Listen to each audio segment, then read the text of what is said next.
नमस्कार दोस्तों, मेरा नाम है कीर्ति दीक्षित। स्वागत है आपका हमारे YouTube चैनल पर। आज हम बात करेंगे UGC नेट पेपर 1 के टीचिंग एप्टीट्यूड के एक टॉपिक के बारे में, जिसका नाम है की behaviour and helpful behaviour for effective teaching. शिक्षण को प्रभावी बनाने के लिए कौन कौन से बिहेवियर हैं जिनकी हमें रिक्वायरमेंट होती है। तो गैरी डी बोरिच ने बताया कि कुछ की बिहेवियर और कुछ हेल्पिंग बिहेवियर टीचिंग को प्रभावी या इफ़ेक्टिव बनाते हैं। पहले की डेफिनेशन में क्या था, इफ़ेक्टिव टीचिंग को इस तरह से डिफ़ाइन किया गया कि एक इफ़ेक्टिव टीचर को एक अच्छा व्यक्ति और एक अच्छा रोल मॉडल होना चाहिए, जो कि एक अच्छा नागरिक हो, एक अच्छा गुड पेरेंट हो, या फिर एक अच्छा एम्प्लॉय भी हो। फिर बाद में ये डेफिनेशन जो थी वो फेड हो गई, मीन्स फीकी पड़ गई, और उसे एक नई डेफिनेशन से चेंज कर दिया गया और उसमें एक टीचर की साइकोलॉजिकल कैरेक्टर्स पे फोकस किया गया, जैसे कि टीचर्स की पर्सनालिटी है, एटीट्यूड है, एक्सपीरियंस है एंड अचीवमेंट है। इन कैरेक्टर्स को मेज़र करना बहुत डिफ़िकल्ट साबित हुआ और फाइनली फिर रिसर्चर ने क्या किया, एक जनरल एग्रीमेंट पर अपनी सहमति जताई और एक ऐसी डेफिनेशन बनाई जो कि टीचर के बिहेवियर की इम्पॉर्टेंस और स्टूडेंट पर उनका इफ़ेक्ट क्या होगा उस पर हाईलाइट किया गया। तो बोरिच कहते हैं कि 5 की बिहेवियर हैं जो कि एक टीचर को इफ़ेक्टिव बनाते हैं। वो कौन कौन से हैं? Lesson clarity, instructional variety, teacher task orientation, engagement in the learning process और स्टूडेंट सक्सेस रेट। और 5 हेल्पिंग बिहेवियर हैं जो कि ये की बिहेवियर से कनेक्टेड हैं।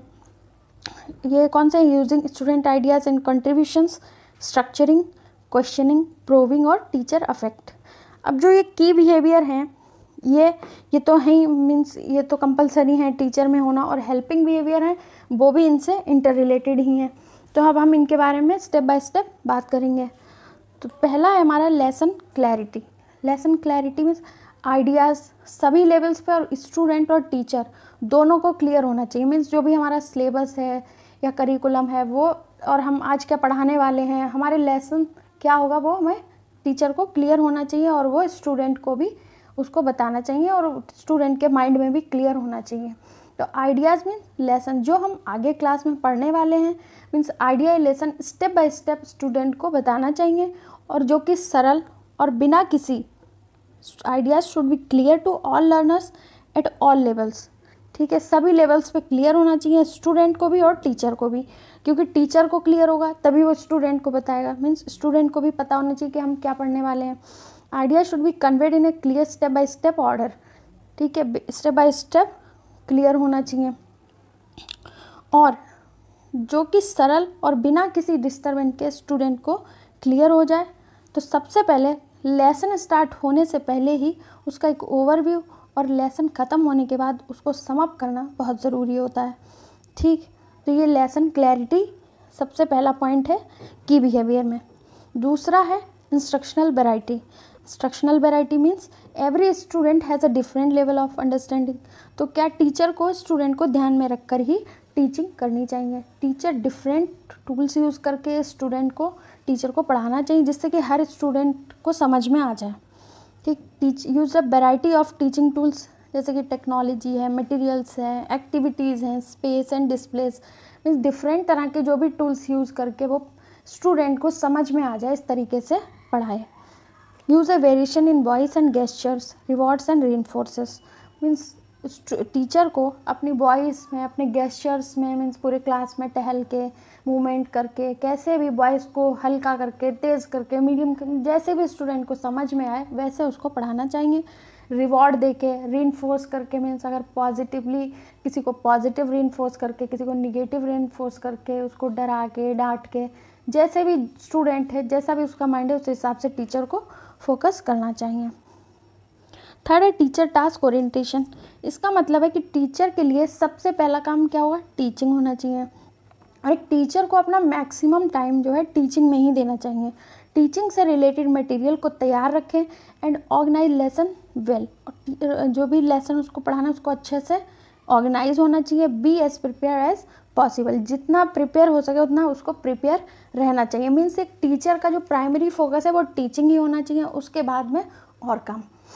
फोर्थ पॉइंट है engagement in the learning process. एक टीचर को लगातार स्टूडेंट के सीट वर्क या ग्रुप वर्क की निगरानी रखनी चाहिए। ठीक है, मॉनिटर करते रहना चाहिए। कुछ रूल्स सेट करें जैसे स्टूडेंट कब क्लास छोड़ सकते हैं, जैसे कि हमारे टाइम पे क्या था कि ये काम, ये टेस्ट हो जाएगा उसके बाद ही क्लास छोड़ सकते हैं, अगर बेल बज भी जाए तब भी आप नहीं जा सकते, या फिर कोई पेपर चल रहा है, एग्ज़ाम है, अगर बेल बज गई नहीं उससे पहले आप नहीं जा सकते। एग्ज़ाम पूरा हो गया तो कुछ बच्चे क्या करते हैं कि टाइम से पहले ही जल्दी जल्दी पूरा किया और टीचर से सर हमारा पूरा हो गया हम जा सकते हैं। तो इस तरीके से टीचर को अपना एक रूल सेट करना चाहिए कि भले ही आपका हो जाए लेकिन आप जा नहीं सकते। तो स्टूडेंट क्या करेगा, उसको पता होगा कि हमें तो बैठना ही, तो वो पूरे फोकस करके अपना एग्ज़ाम देगा। तो इस तरह से टीचर को एक रूल सेट करना चाहिए। Keep a daily schedule to minimise confusion of student. Teacher को क्या करना चाहिए, एक शेड्यूल बनाना चाहिए डेली बेसिस पे कि वो जो स्टूडेंट के जो भी डाउट्स हैं उनको सॉल्व करें। स्टूडेंट को कुछ इंटरेस्टिंग और इंडिपेंडेंट वर्क दें जिससे कि वो इंगेज रहें लर्निंग प्रोसेस में। तो इसलिए उनको कुछ इंटरेस्टिंग सा वर्क देना चाहिए जिससे वो इंडिविजुअली उनको कर सकें और उनका एक लर्निंग प्रोसेस में इंगेजमेंट बना रहे। 5th student success rate. इसमें कौन सा, वो रेट जिस पे आपके स्टूडेंट समझते हैं और करेक्टली कंप्लीट करते हैं अपने असाइनमेंट या एक्सरसाइज को, तो वो रेट क्या कहलाएगा, हमारा स्टूडेंट सक्सेस रेट। एक टीचर ने पढ़ाया और स्टूडेंट को कितना समझ में आया, तो हम उसके लिए टेस्ट लेते हैं या फिर कुछ भी उनको प्रोजेक्ट वर्क देते हैं, तो उससे हमें क्या पता लगता है कि हमारा पढ़ाया हुआ कितना स्टूडेंट को समझ में आया। तो इसमें को हम 3 टाइप के सक्सेस लेवल में देख सकते हैं। High level of success rate कौन सा होगा, इसमें स्टूडेंट क्या करते हैं, ओकेजनल एरर करते हैं। मीन्स एरर का जो रेशियो है बहुत कम होता है। ओकेजनली एरर, कभी छोटी मोटी गलतियां जो कि ओकेजनली हो जाती हैं, लेकिन स्टूडेंट को जो है कंप्लीट लेसन समझ में आता है, तो ये high level of success rate माना जाएगा। मॉडरेट में क्या होगा, सब्सटेंटिव एरर, मीन्स आधा समझ में आधा नहीं आया, तो क्या होगा, सब्सटेंटिव एरर, मतलब उसमें एरर बहुत ज़्यादा होंगी, तो ये हमारा मॉडरेट सक्सेस रेट माना जाएगा। और लो लेवल में क्या होगा, लिटिल और नो अंडरस्टैंडिंग, मीन्स सर के ऊपर से चला जाना, जैसे हम लोग बोलते हैं ना कि सर के ऊपर से चला गया, सर ने हमें पढ़ाया मेरे तो सर के ऊपर से निकल गया, तो वो होता है ये low level of success rate. तो टीचर को क्या करना चाहिए, टीचर अपना जो स्टूडेंट सक्सेस रेट है उसको ध्यान में रखे और इस तरीके से चीज़ों को पढ़ाए कि बच्चों को जो एरर का जो रेशियो है वो बहुत कम हो, ओकेजनल एरर हो। अब हम बात करेंगे हेल्पफुल बिहेवियर्स की। तो पहला है using student ideas and contribution. इसमें क्या है, फॉर इफेक्टिव टीचिंग, टीचर को स्टूडेंट के आइडियाज़ को जानना चाहिए, उनके व्यूज़ को समझना चाहिए और एक क्या कहते हैं मध्यस्थ जो होता है, मध्यस्थ संवादों का यूज़ करना चाहिए और छात्रों के रिस्पॉन्स को एक्सेप्ट करना, उनको मॉडिफाई करना और उसको अप्लाई करना और उसको कंपेयर करके समराइज़ करना चाहिए। तो इसमें टीचर क्या करेगा, स्टूडेंट के आइडियाज़ को सुनेगा। जैसे कि हमने कोई क्वेश्चन पूछा स्टूडेंट से, उन्होंने रिस्पॉन्स दिया, तो हम जानेंगे कि स्टूडेंट के दिमाग में क्या चल रहा है, मीन्स उसको कितना उस बारे में पता है। तो इसलिए हम स्टूडेंट को, हम एक टीचिंग के उसमें देखेंगे कि स्टूडेंट को कितना आता है, तो उसका कंट्रीब्यूशन क्या रहेगा हमारी टीचिंग में, तो वो हम यूज़ करेंगे। दूसरा है स्ट्रक्चरिंग। इसका मतलब है teacher should enforce the learn content and place it in relation to new content. Teachers को अपने पढ़ाए गए कंटेंट को नए पढ़ाए जाने वाले कंटेंट से जुड़ा होना चाहिए।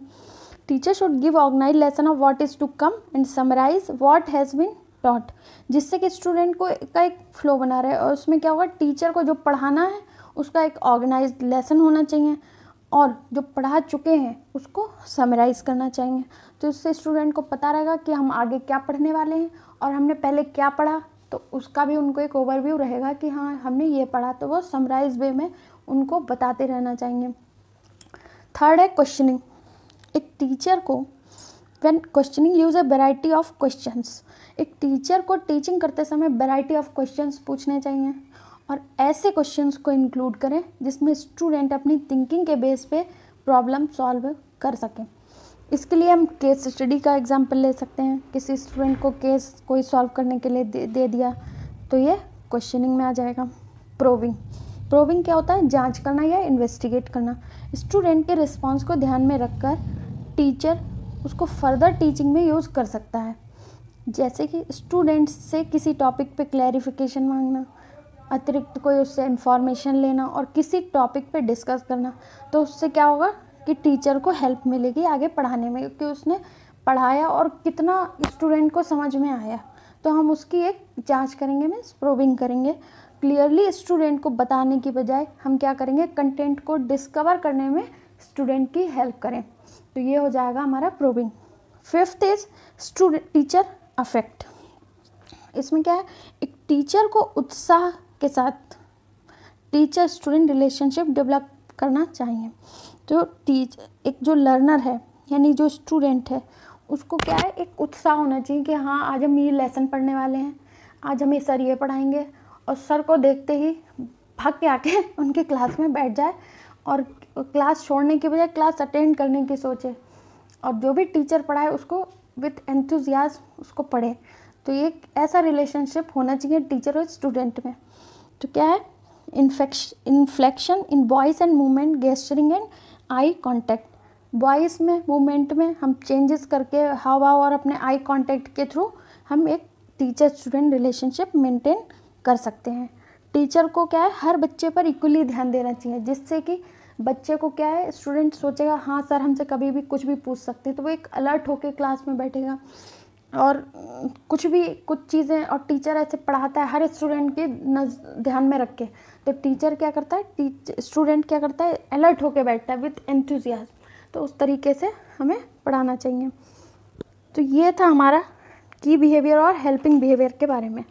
अगर आपको कोई भी प्रॉब्लम है तो आप प्लीज़ कमेंट करें। Thank you so much guys. और हाँ, यहाँ से एक क्वेश्चन आता ही है, तो आप इस टॉपिक को अच्छे से पढ़ें, अच्छे से याद करें। Thank you.